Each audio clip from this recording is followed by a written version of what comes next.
Welcome to episode 230 of Wealth Talk. My name is Christian Rodwell, the Membership Director for WealthBuilders, joined today by our founder, Mr. Kevin Whelan. Hello, Kevin. Hi, Chris. Good to be with you again, sir. Nice to see you. Feeling refreshed after your break? Yes, had a little golf trip. Really enjoyed that. Nice to have a break because we had a pretty big launch, didn't we, in January? So, yeah, good. So refreshed, recharged, and ready to go. Excellent stuff. Okay, I'm talking about ready to go. We've got a supercharged guest with us today, and it's the return of Terry Blackburn. And Terry's been busy over the last couple of years since he last appeared on Wealth Talk. So, yeah, lots to talk about today. But before we talk to Terry, we've got the next webinar coming up, Kevin, in a couple of weeks' time. And this time we're talking all things pension, and we're going to be covering the SSAS pension as well. So the title of our next webinar is Unlocking a New Source of Funding for Your Properties or Business. Big one, that one. And interestingly enough, I've spoken to Terry about this historically, where he's a young man in his 30s, and he was like, pension? I can't be bothered with that. And that's right, because most people kind of consign their pension to a box that says do not disturb till 65. But pensions can be combined, collaborated, and turned into a business. And that's really essentially what a SSAS is. Turns your pension into your business, not somebody else's. And if you've got a property business, it can help you buy more property. And if you've got a conventional business, it can help you support that. If you need support, help you scale that if you're trying to grow. Yeah. So if you'd like to attend that, it's absolutely free. We're doing 2 sessions, lunchtime and evening, and it's Wednesday, the 21st of February. Head to wealthbuilders.co.uk and you'll see the details right there, and you can click and register. Okay, so today really we're talking about how to achieve more in the same amount of time. So lots of productivity tips from Terry Blackburn, and there's a site visit also coming up with Terry on the 6th of March, up close to area you know well, Kevin. Well, yeah, he's up in the northeast, and obviously an area that people know now is my kind of place of schooling and where I was raised. And yeah, near Barnard Castle, actually, so nice part of the world. And he'll tell you his story himself, but super building, which is perfect if someone's looking at a SSAS. You can buy a building like that in a pension, or you can buy it conventionally. And in fact, on the day, he's going to talk about how he did that and all the different ways that he used very creative finance to do that. Absolutely. So more details we'll share after the interview with Terry. And also Terry's going to be sharing some productivity tips, and also how he's sharing his wisdom and knowledge all around business and finance with his children. He's got 4 children, so lots of lessons to share there as well. So let's dive in and let's listen to our conversation today with Terry Blackburn. Terry, welcome back to Wealth Talk today. How are you? I'm very good, thank you. Thank you for having us back. How are you? Oh, you're welcome. Oh, I'm good. I'm really good. Thank you, Terry. Good. And we were just chatting, weren't we? The last time you appeared on Wealth Talk, can you believe it? It was November 2021, right in the thick of COVID. I think a fair bit's happened since then, right? Crazy. I can't believe it was that long ago. But when you reflect on that, like on COVID, like it seems like it was an age ago, doesn't it? And so much has happened. But that just shows how quick time goes, right? And how you've got to make the most of it while you've got it, I think. For sure. Yeah. Well, I think that's at the heart of our discussion today, isn't it? It's about making the most of your time, as you say, but also how do you balance all the things that are going on? And when someone's trying to build wealth, they're also managing a family and in some cases a day job as well, then it can become overwhelming. And Definitely. You've managed to find this balance and you seem to be performing at a pretty high level, Terry. And we're going to hear about all of the things you're up to. But let's just rewind back. Let's look at the last sort of, 2-3 years. When we last spoke on the podcast, Terry, you were running Bespoke, your company, and tell us what's happened with that since. Yeah. So when you said 2021, it is crazy thinking how much has changed, certainly in my life since then. So there's lots to talk about, but sort of the key things, I suppose. So did sell the business. I don't know if I was in talks, or I shared if I was in talks with the business sale, but that was done in June/July 22. Had another baby, so that's 4 children now since the last podcast. sold shares in another business, set up new businesses, moved house. So I sold the business and had a baby and moved house all within a kind of 6-week period, which was very stressful. They're some of the 3 most stressful life events I think you can go through. And I just, not through intention, but it all kind of happened at the same time. So that was full on. Set up a construction business, a letting agency, sold my shares in the glamping business. I don't even know if we wouldn't have built the glamping business out when we last spoke. I don't even know if I'd acquired the land by then. I can't quite recall. Haven't know. It was so a lot has happened, man. Yeah, I think it was all.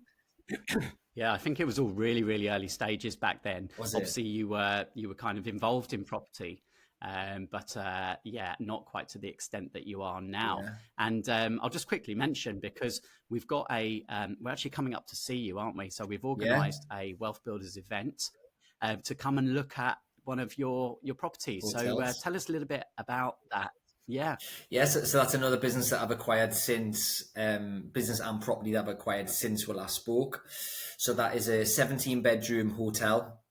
It's got 2 houses on the land. It's got some land at the back, which has got planning for an extension of the hotel, 10-bedroom extension, plus 2 5-bed houses. It's got a bar, restaurant, snug area, a games room. It's 450 years old. Charles Dickens wrote a book there. It's a really, really interesting project and property. If anybody comes along, I think we're going to do the event on the 6th of March, I believe. If you come along, you'll see it. You just kind of, I always try and not use emotion when I buy properties, but I must admit, when I viewed this property, I was like, oh my God, this property, it emotionally gets you, because it's such a nice building. If you like sort of that stuff anyway, all stone built, really quirky. And I purchased it and refinanced it in quite a creative way, which I'm going to share on in the tour. But great little business. It was ran poorly by the old owners, so I've kind of whipped it into shape, condensed a lot of things, streamlined things, automated things, and it's making some good profit now. And it's fantastic. It's a fantastic business and project. So that happened as well in 22.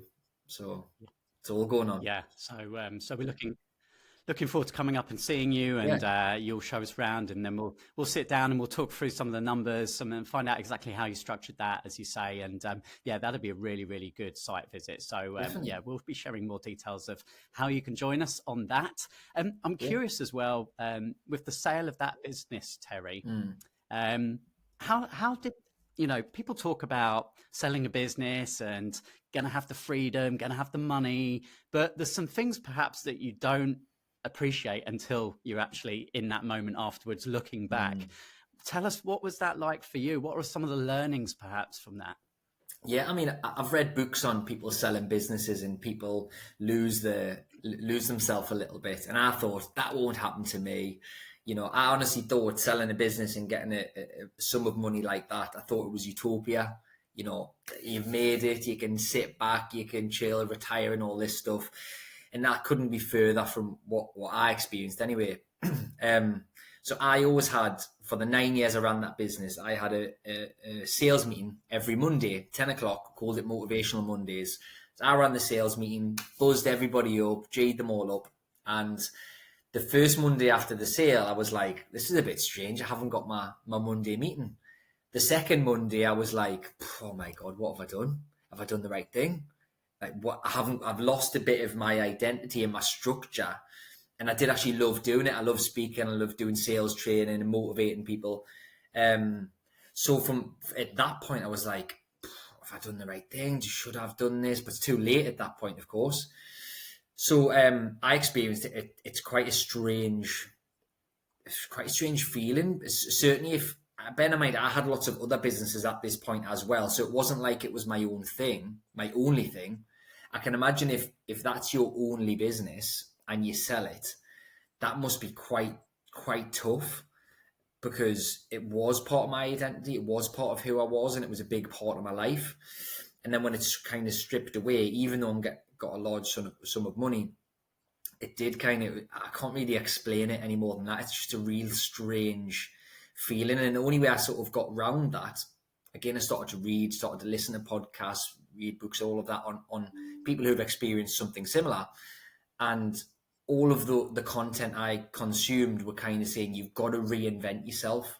You've got to find your next thing. And effectively, I did have to reinvent myself a little bit. So that's kind of why I've threw myself into other businesses, doing more of the coaching and other things that I'm doing. It kind of kept us entertained, you could say. But yeah, strange, man. It's strange. I don't any of the listeners, if they've sold a business, they might be able to relate. But it wasn't what I thought it was going to be. I'm still glad I done it, and it was the right thing. But yeah, strange experience. I think alongside that as well is that goal of achieving financial independence. It's something that people aspire to, and you're chasing it, and then one day you actually go, oh, I'm there, right? I've actually got enough money coming in from these different assets now, and what do I do next? What's the next target? What's the next goal? And it's something. It's hard to sort of prepare for it, isn't it? Definitely, and it's not normally as good as you think it's going to be, or it's not often what you think is going to happen. It's not often that, because I'm 35, just turned, and like I couldn't retire at 35. Like I need something, and I did find out a lot about myself during that period. Like I thought when I was in the business, I can't wait to get out, new start, and I won't miss any of this. But I've learned that I actually did miss. I like interacting with people. I wouldn't set up another business on that scale in that industry again. I know that much, but I do like to be around people. I do like to help people in sales training, because I was training the sales guys how to sell and make more money. That's the same as kind of mentoring. So that's kind of what I realized that I missed, hence why I threw myself into it now. But yeah, it's definitely, I'm glad I've done it, and I'm in a good place. I did reinvest majority of the money straight away, because that's just, I need to keep going. But yeah, really strange experience. It really was. Yeah. So some people would have sat back and said, okay, I'll just kick back and enjoy life for a little bit. But that's not your style, is it, Terry? So as you say, you're straight back on the horse. And you talked about the glamping business. You've got construction business, letting agents now. We just talked about the hotel. So some people might think, well, just how do you manage all this? Not to mention, obviously, your partner, Louise, and 4 children as well. So let's talk about how you manage your time, Terry. What are some of the secrets to making sure that you're present in all of these different areas? I mean, there's definitely ways, I believe, that people can do this, and certainly maybe improve upon what they're doing now in terms of efficiency and productivity. What I do personally, some sort of key points, I suppose. Google Calendar is massive. No hardback diaries. It needs to be digital. It needs to be accessible on every device, phones, laptops, iPads. It needs to be on all of them. It's a real basic starting point. You need to be really structured with your time. So I always make sure that I do something for my mind and something for my body every day. So that doesn't mean I don't do 2 hours in the gym every day. I generally do every other day. I go to the gym, and then I read or listen to something every day to keep my mind and my body sharp. Because I believe that helps with productivity and efficiency. Because if you're sluggish and tired, or you need a couple of coffees to warm your brain up, like you're missing a couple of hours a day. By the time you're getting into a good place efficiency-wise, that you miss 2 hours, sometimes longer. So I believe a sort of productivity hack would definitely be keeping fit and keeping your mind right as well. So every morning I do things like I write down my goals, I plan for the day, use to-do lists. I'll write my gratitude down, and I use one of these plans. Anyone who can see on the camera, it's called This Is My Era Planner. It's like a 90-day, 12-week planner. So I use those every day. So you set goals and key achievements for each day. That really keeps us on track. And I think a big thing is turning notifications off on your phone for things like social media, things like emails if you can. And like when you're at work, you're at work. So when you're at work, you're not on the phone to your partner, you're not on the phone to the kids, you're not, messaging your mates about boxing or something. When you're at work, you're at work. And I am very like that. When I'm at work and I've got my time, my businesses are open effectively. The time I'm working, I'm at work. It's structured. I don't do long meetings. I don't do these hour-long Zoom meetings when you don't need to. A lot of meetings can be condensed to 15 or 30 minutes. If you just cut out the chit-chat, sometimes that you're saving 10, 15 minutes a meeting. If you're doing 10 meetings a day, that's a decent saving of time. So I think being strict with your time, being disciplined, planning, keeping your body right, keeping your mind right. What else do I do? Prioritize as well. So when you're doing a to-do list, a lot of people fall into this trap. They'll do a to-do list and they'll have 20 things on there. A simple way to become more productive and effective with that is simply prioritize those tasks into the most profitable or the most important. Starting with number one, and then the second most profitable and important, third most profitable and important, and working down your to-do list like that. Because some people have got a to-do list, some really important things on there, but they end up doing the things that aren't really important or productive because they're easier. So having a to-do list is one thing, but then working down in a priority list is another. Always make time for the kids. I always make time for my missus. So, for example, I don't work past 5 o'clock every day. So Monday to Friday, I don't work weekends. I haven't for a long time. Date night every Tuesday. So tonight, we're recording this on a Tuesday. So 5, 6 o'clock, phone will be off and out the way. And don't get us wrong, the odd week, obviously, we don't do it because things crop up. But majority of the time I do that. I pick the kids up most days at sort of 3-ish, when I'm home, that is. So it can all be done. Like, to summarise those points, it can be done. I've got 4 kids and businesses all over the place and loads of stuff.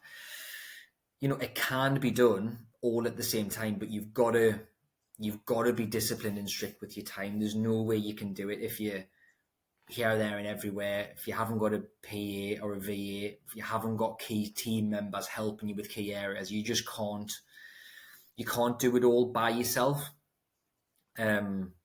So yeah, I've given loads of different points there. I don't know if you want to talk about anyone specifically, but I'm happy to. Yeah, I was going to pick up on the point you just touched on at the end there is you've talked about the systems there, leveraging technology, and you can't, I guess, do this without team as well. So having good team members around you, and that can be a challenge, can't it? Because often say in business, one of the, the hardest things is managing the people within the business. So have you learned any lessons for how to acquire the right people? Yeah, definitely. I made a lot of mistakes on that over the years. Bespoke had over 100 people working in the company, but by the time I sold it, at one point I went up to around about 150, 160 across all of my businesses, and now I'm down to 16, which is, and I'm still making a decent level of income. So yeah, in terms of what I've learned, I learned from a lot of mistakes recruiting the wrong people, because I just liked the person. You've got to recruit on skill set. You've got to bring people in that have a different skill set to you. You've got to obviously like them in like the personality wise, and they've got to be able to gel with you, because I think that's important. They've got to be able to, take instructions and take orders effectively. And it is a challenge. Staff is probably the hardest part about any business. But I think any sort of high performing entrepreneur that's got loads and loads of stuff going on, I think a non-negotiable is a PA. And I think a non-negotiable is probably someone in accounts, because if you've got multiple companies, like, you need to know your numbers, you need to be on top of your P&Ls, you need management accounts, you need all of that for sure, because you don't want to be sitting on zero, messing around, logging invoices and reconciling things. I mean, it's just a waste of time. I think, it's a real hard one to say you should do this, you should do that. There's the famous phrase, fire quick and hire slow and all of those type things. And they do apply in the real world, but I think you've just got to... One thing actually that I do is, I don't know if you've seen this before. I think it's an action coach training session that I know Kevin kind of knows, Brad and stuff. The high fun, high skill matrix is like a plus, isn't it? Where you work out everything that you do on a day to day, things that are high fun and low fun, and things that are high profit and low profit. And you should really, as the business owner, as the entrepreneur, should just be focusing on high fun, high profit, because everything else can be delegated. So once you work that out, what you want to be doing and what makes the money, you can then work out what team members you need to delegate stuff to. And maybe growth is not always the answer. More staff is not always the answer, is also something that I've learned. Because I used to just be like, more staff, let's build. And that's sometimes you can cause yourself a lot of problems. So that's not always the answer either. But yeah.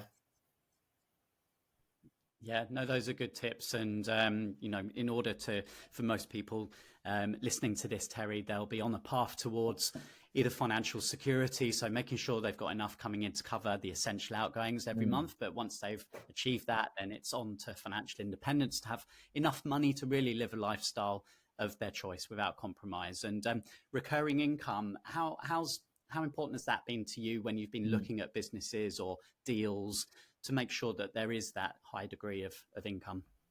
Yeah, I mean, recurring income is fantastic. That's, if you're looking to acquire businesses, or you can get a recurring income from your business, then that's a great thing, because it steadies the ship. It takes the pressure off a little bit. If you look to sell it, it's obviously more valuable if it's got recurring income. And yeah, I think that's almost a must if your industry in the business that you're involved in can generate that type of thing through a membership or through some sort of service or product that they pay for each month. Then that's great. That's why I love property. Property is recurring. It's not passive. Let's be truly honest about it. It's not really passive.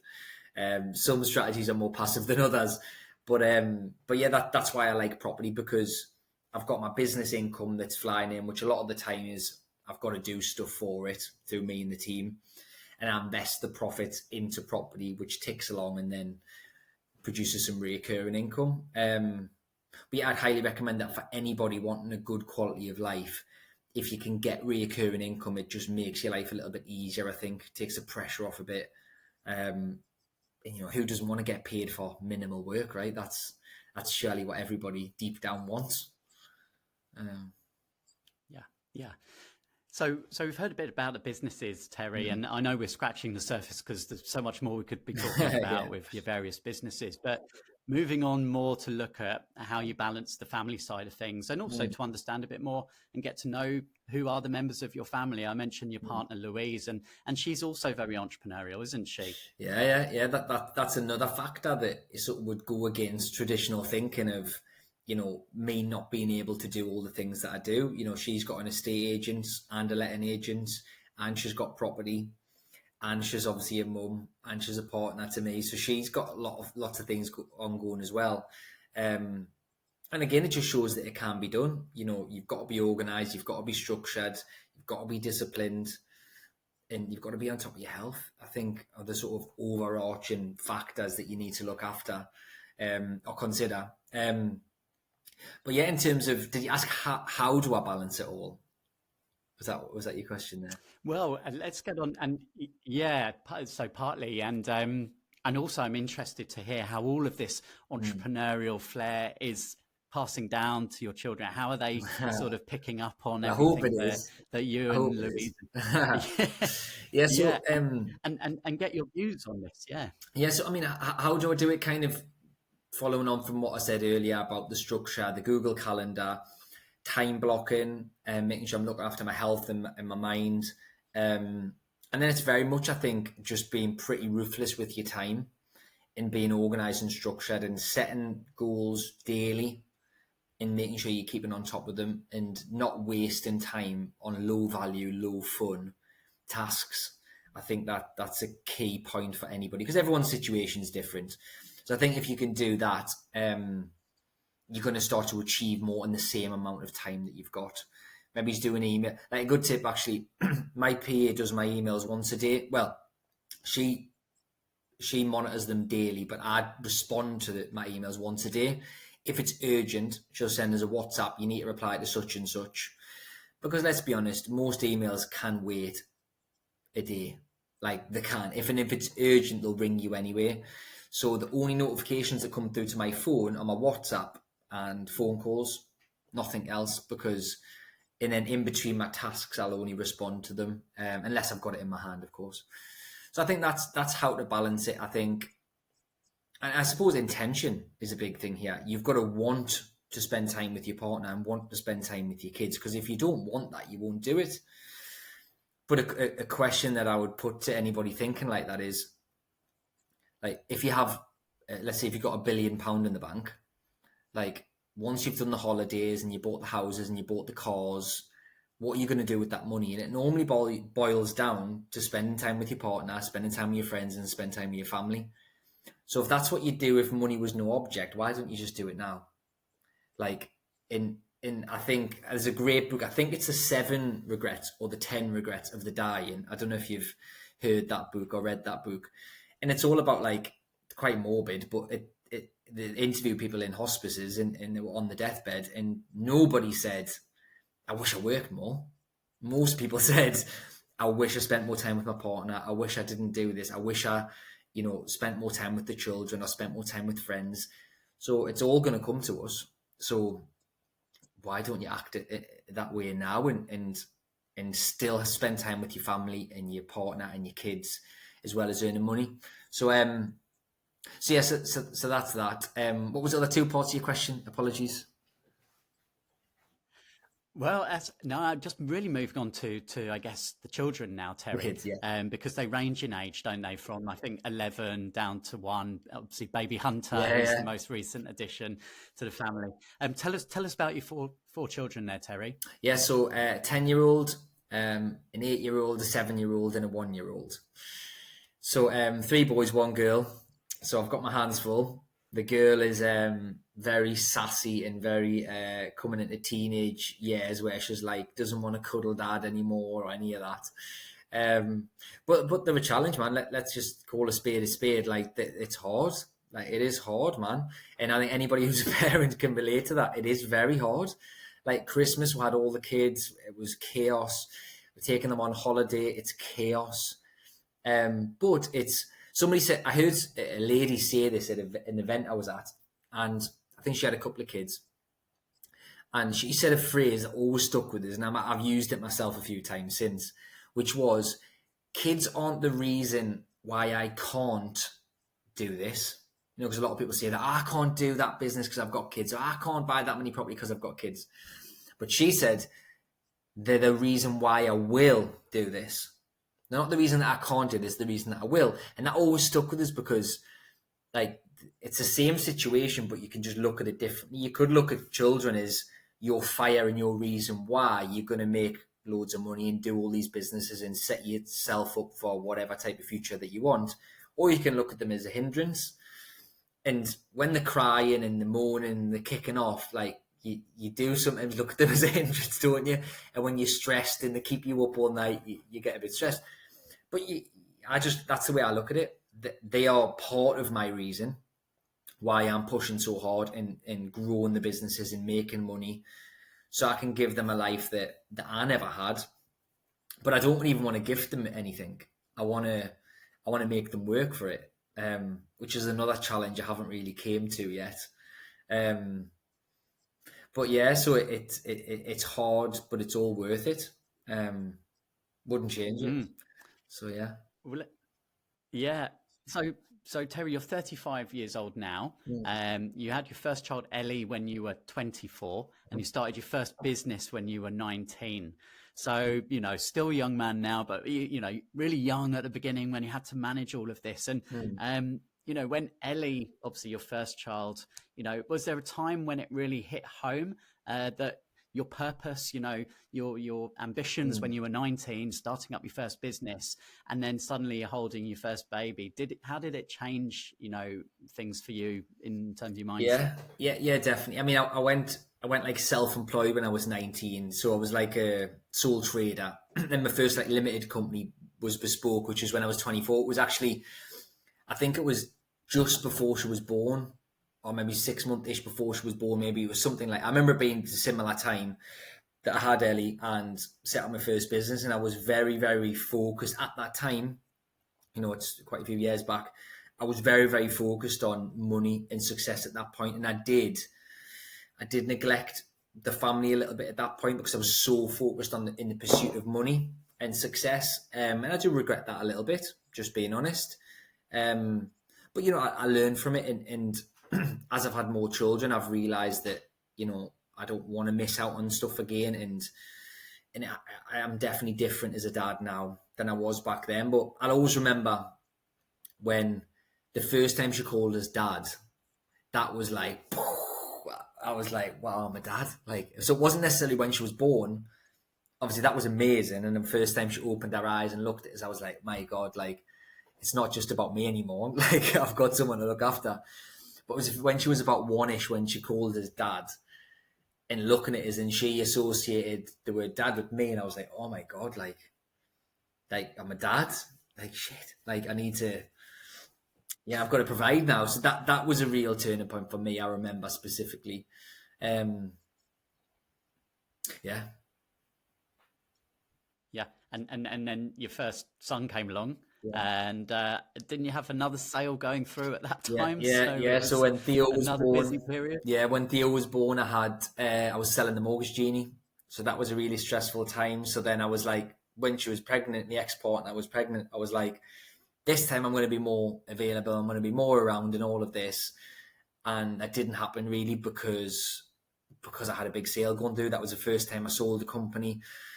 Really stressful. Because it's not an enjoyable process, by the way. The negotiation and the waiting and the legal fees is not enjoyable.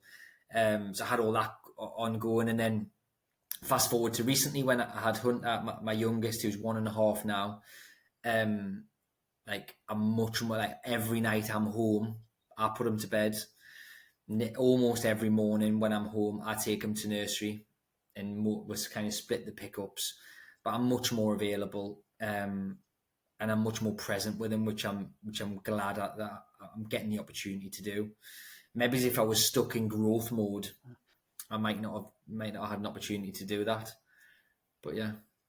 Yeah, and that's obviously the financial position that you find yourself in now, Terry, that gives you that time freedom that allows you to do that, isn't it? So it's only through the hard work that's preceded that allows you now to be able to do that with Hunter. Definitely. If I was in the financial position, if I wasn't in the financial position I'm in, or if I was just stuck in, like I say, entrepreneurial, grow, build mode, and maybe you would have missed it. So maybe that's a lesson for any listeners. Maybe you're currently in that mode of build, grow, as much money, as much growth as possible, but you're neglecting stuff at home.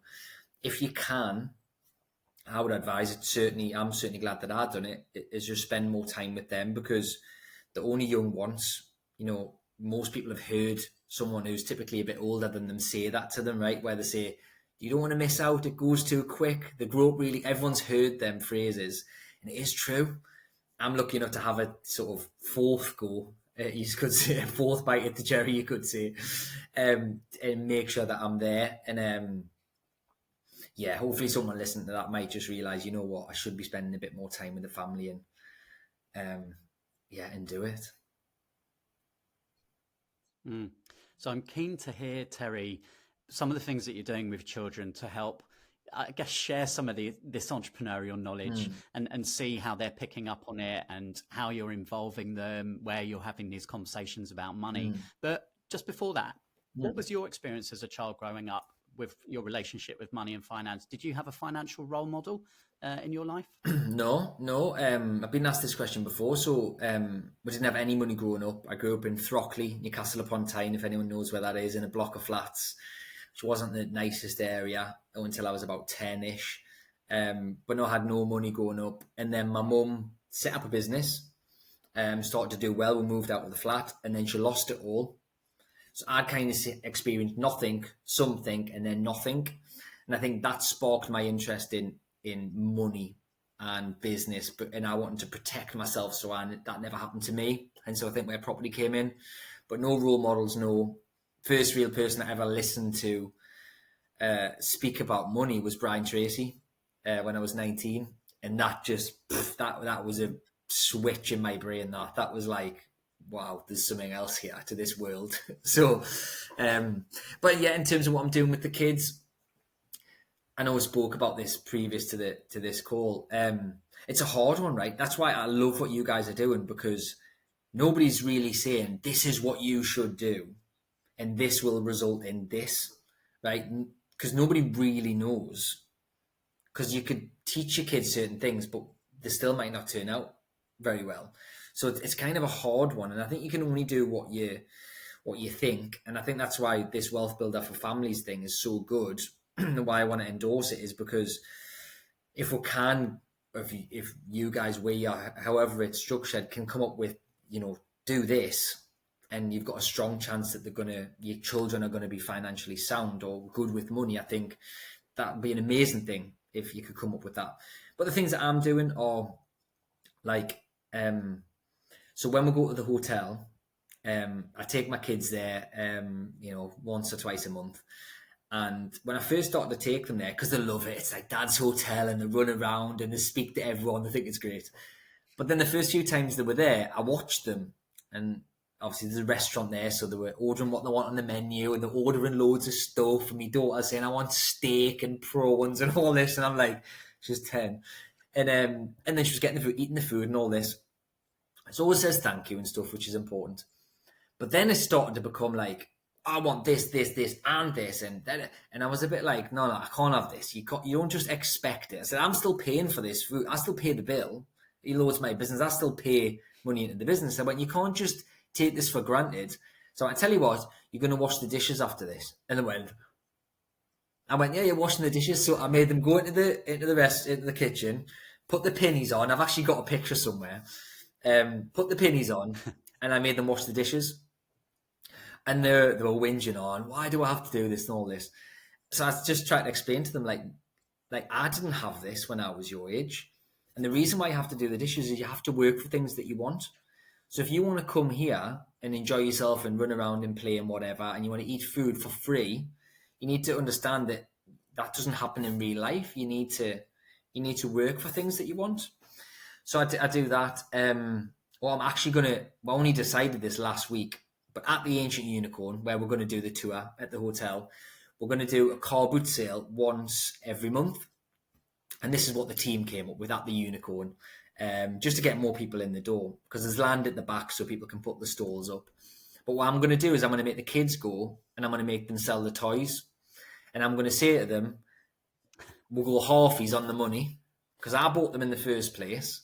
So if you want to sell them, I want you to learn how to speak to people, and you can have half the money. So I'm going to do that with them. I've never done that before. I don't know how it'll go. One thing that Louise does actually with my stepson, which is Jude, every night when he goes to bed, she makes him write a gratitude list. And on that list, so what are you grateful for? Going here to this place, or mum and dad spending this much money on us, or going to this place, having this for tea, and just getting them into that state of gratitude, I think, has got to have a positive impact on kids. Because if they understand and they are grateful for the things that they've got, they should attract more, and they should value stuff more. Little things like the pocket money, I try not to spoil them. They've always got to say please and thank you. And generally, if they want something, I'm trying to make them do something to get whatever they want. A task, or tidying the bedroom or something like that. And that's all I'm kind of doing.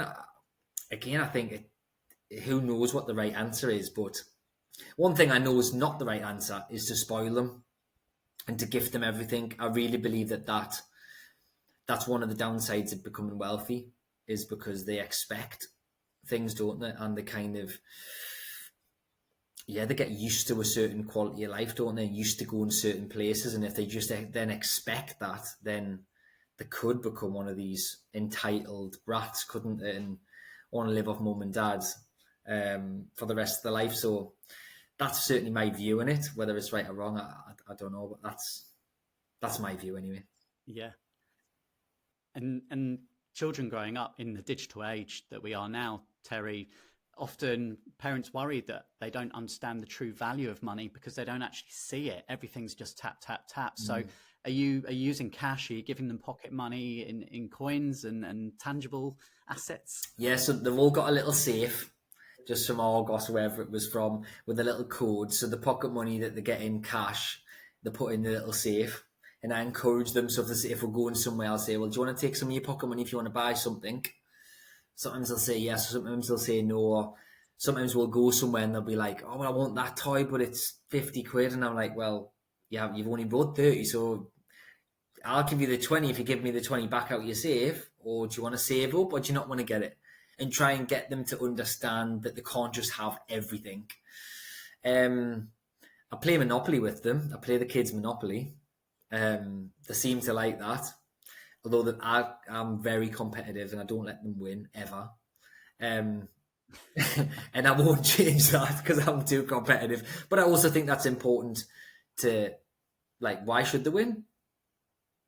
Why should they win? If they win legitimately, that's fair enough, but I'm not going to let them win. I don't think that's right. People don't do that in business, do they? Oh, yeah. He has a property. Nobody does that, do they? Or he has this business, or, you know, he has a few. Nobody does that. So why would you do it in the game of life if they don't do it in real life?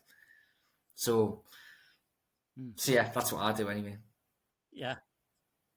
Yeah. And in terms of the education system, growing up yourself and now seeing your children going through the schooling system, are you seeing any signs of these conversations, any kind of learnings around money? Do they come home and say, oh, we talked about this today? Unfortunately, no. You know, the school system is, I don't want to get myself in trouble by saying anything too bad about the school system, but I think it's flawed in many ways. I don't know why they don't teach this. I've seen you are involved in like a petition to try and get them to talk about it at schools, and I don't think it'll ever come in, unfortunately. So I think it's down to us as parents to educate them. They've came back a few times from school and said things like, I'm going to start selling sweets, or I'm going to start doing this, I'm going to start doing that. Whether that came from a conversation at school or something that they've seen on YouTube or who knows. I don't think it's ever going to be taught in schools properly, unfortunately. And I haven't really seen any entrepreneurial flair in them yet. My daughter draws quite a bit. So I've said to her a couple of times, why don't you try and sell these drawings on eBay? Why don't you try and sell them? She's like, yeah, can we? I'm like, yeah, well, work out how to do it and then let us know. And she doesn't. So, because I don't want to just say, right, well, I'll do it for you, because then she needs to be proactive. So, that's the only thing I've seen. But I think they're young. Hopefully, as they get older, they start to get a bit of what I've got. But if they don't, as long as they're still happy at the end of the day, they don't have to be entrepreneurs. I'm happy if they're happy, as long as they're happy and content and they understand the value of money. I would love them to get into business. I'd love them to become more successful than me, because I do think that's something. I think you should be more successful than your parents. And I think because you can pass down your lessons, can't you? So they can fast track the mistakes by getting your knowledge and your lessons. So I'd hope all of my kids become more successful than me, and then their kids become more successful than them. But you can't control it, can you? No. And maybe that's a nice point for us to round things off there, is that idea of sort of compounding knowledge and compounding lessons through the generations, right? And as you say, you would hope that a little bit more rubs off every generation. Definitely. And ties in with one of our principles that we're teaching around family wealth, of this principle of planting seeds of delayed gratification, and, you know, children understanding that in this age of everything just seeming to be instant and at the touch of a button, that when it comes to building wealth, that's not always the case, right? No. You have to plant seeds and you have to appreciate hard work comes before results. 100% it does. 100%. And that is a worry, let's be honest. If you watch young kids on TikTok, I mean, it's quite scary that literally their attention span is like milliseconds like this. And like, so what are they going to be like? You know, are they going to be able to keep their attention on growing wealth over a space of 5 years? when they can't look at a video for longer than half a second. Like, who knows what the technology is doing to them? Again, I think it falls back to the parents. You can limit time on iPads, you can limit time on YouTube, and try and keep them. Because can you imagine if, like, most of the population, this new generation, have these really poor attention spans, and they don't value things, they're all entitled, they're all soft, they all want everything yesterday. If the generation becomes like that, if your son or daughter is above that in terms of switched on to things, like, they're going to be so far ahead. Because I do think most of the generation, unfortunately, are going to be into that first sort of category of low attention span, value, want everything for nothing. So if your son or daughter can become a bit of a killer, then a bit of a savage, then what they're going to do, man, they're going to smash it, man. So yeah. My final question for you, Terry, you talked about setting goals and intentions every day. How far ahead do you plan? So within the next 5 years, do you already have that mapped out in your head of where you want to be? So every year I do a Jim Rohn goal setting exercise where you identify 1, 3, 5 and 10 years. Now, the 10-year one moves all the time because it's quite a big thing, isn't it? Normally each year it's kind of different, or there's different things on there. But 1 year I'm bulletproof on exactly what I want 1 year. 3 year I'm probably 80%. I know exactly what I want to achieve. 5 years probably 60, 70%. Because I think goals are always changing that much. And I think they should always be evolving. But I'm pretty clear on what I want for each business. Pretty clear what I want personally. And yeah, within 10 years, I say that I don't want to be working as much as I am now. But who knows? Probably 10 years ago, at 25, I probably said I'll be retired by 35, sitting on the beach, and I'm not. So yeah, but I think that is an important point. I do think you've got to have short-term goals and your KPIs that are weekly and daily, but longer-term goals, if they're exciting and juicy enough, I think they'll keep you more focused in the day-to-day as well. Like, if you've got an overarching, like, big reason why over here, I think that'll keep you more focused as in the short term as well. Yeah. Well, I look forward to the next time that we invite you back onto the podcast, Terry, and we can see what's happened in that short space of time. Hopefully. But thanks so much for... Hopefully no more children, I was going to say, because I can't deal with any more. Four's enough. Yeah, that's for sure. So thanks so much for sharing everything about your family with us today, Terry, with how you're managing your time, how you're finding that balance between work and everything else you have going on in businesses. So congratulations on everything you've achieved so far, Terry, and we're looking forward to catching up with you in March and have a look around your hotel. Yeah, so thanks again. Sounds good. No, thank you for having us, man. I enjoyed it. Thanks, Christian.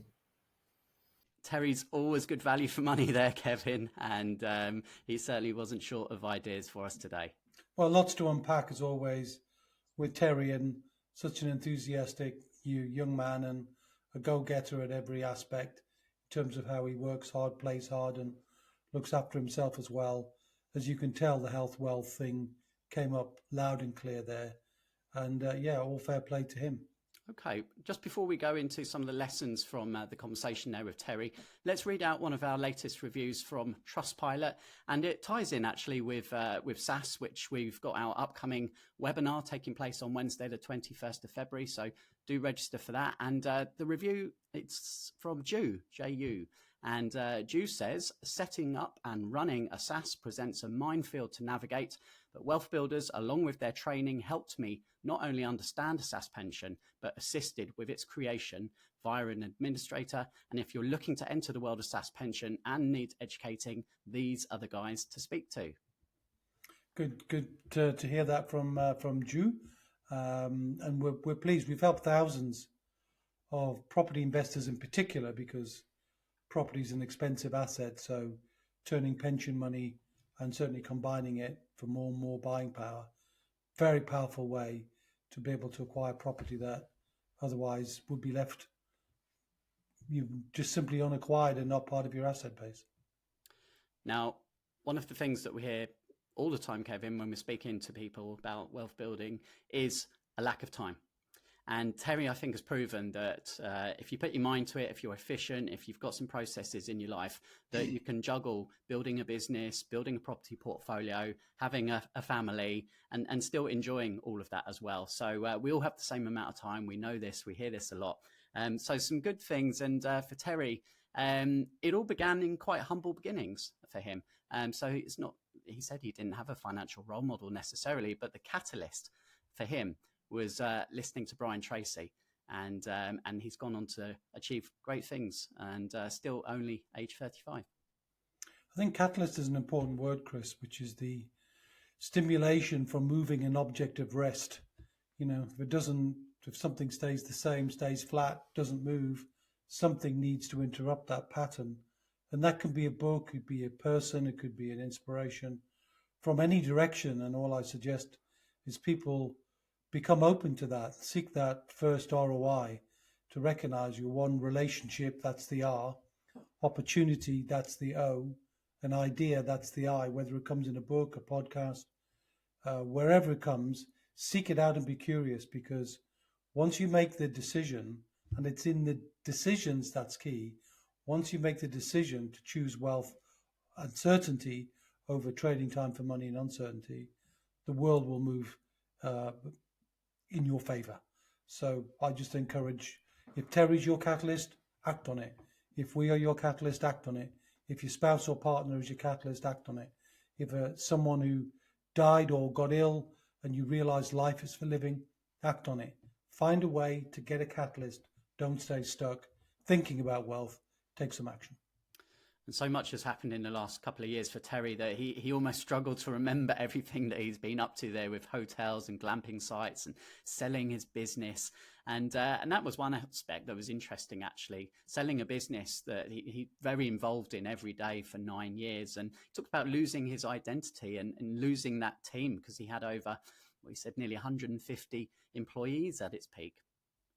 It's a difficult one. It's a one that can be helped by thinking about wealth building at the same time as building a business, because very often, and only a handful, less than 5,000 businesses a year are sold in the UK for more than £1 million, which would be a decent sum of money in anybody's book. And for those who do, invariably the only asset that they built is the business. So when they do sell it, and more often than not, they sell it without recurring income, which therefore means it's less valuable, and there are more strings attached to the sale because the acquirer doesn't know it's going to work for a while.